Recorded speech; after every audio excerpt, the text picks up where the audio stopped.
the Wall Street Journal, of all papers, wrote an article because they had a Toronto-based reporter who watched SportsCentre every night, and he wrote an article, "Why can't American SportsCentre be like Canada's?" And he wrote an entire article about Jay and I.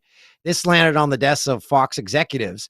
So while Jay and I were in London for the 2012 Summer Olympics, we got a call from Jacob Ullman, who was a Fox executive, and he said would ask if we'd be interested in going to Fox as they help launch Fox Sports One, a new sports channel in the States. And we said, yeah, we're open to any offers. And we talked for a couple of weeks, and then nothing. So I emailed them, and they said, yeah, we decided to go in a different direction. I'm like, oh, well, that was fun while it lasted. And then 2 weeks after that, they said, nope, we want to go in the original direction.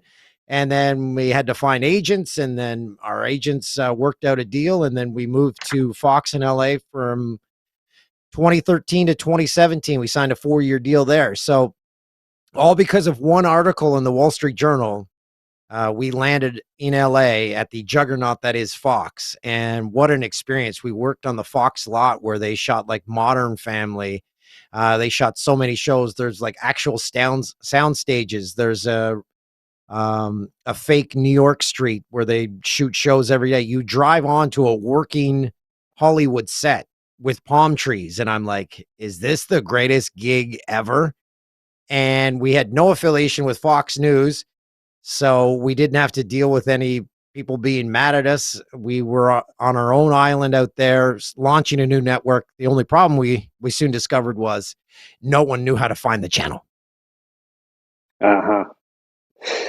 Well, they eventually, I know that was the whole problem with the thing not marketed that way in terms of how to find this place. But I mean, but here you are in the largest market on the planet, and you and Jay. Now, here's you're from your standpoint. Here's this guy from Keene, or just outside of Keene, and who was rejected from Fanshawe College and Loyalist College, and here he is called into work for the in the largest market in the world for a brand new station. I mean, what was that like for you? It was amazing. We didn't know what to expect.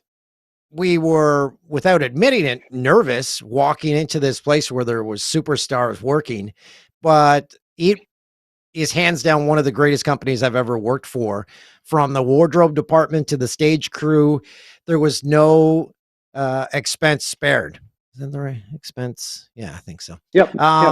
Because you would walk into work. We each had our own dressing room. We'd walk in shorts and a t-shirt and flip-flops. Our suits would be hanging up for the show. The suit, the tie, the belt already in the pants, your socks, your shoes, because their mindset was, we want you to concentrate on nothing except having a great show. So one of the things was to have a wardrobe department where all your clothes were there. You'd go onto the stage and there'd be a crew of about 6 people just there to move things, to position set pieces. And this is something that's both of those things are not present in Canadian television. You don't have wardrobe departments. You don't have crews to move sets. You have maybe 2 camera people on the floor. That's it. So just seeing the enormity of what went into TV production on the American side of things blew our minds. And producers, that's the one thing. Things are overproduced because you'll have about 20 producers on one show, when back in Canada, you'd have one. So just being a part of that and seeing the inner workings of American television was eye-opening, and something that I will never forget, and it's an experience that I would never trade for anything. So you didn't have to go at 1:35 as you're getting ready for your show, go down and put your own makeup on, or No.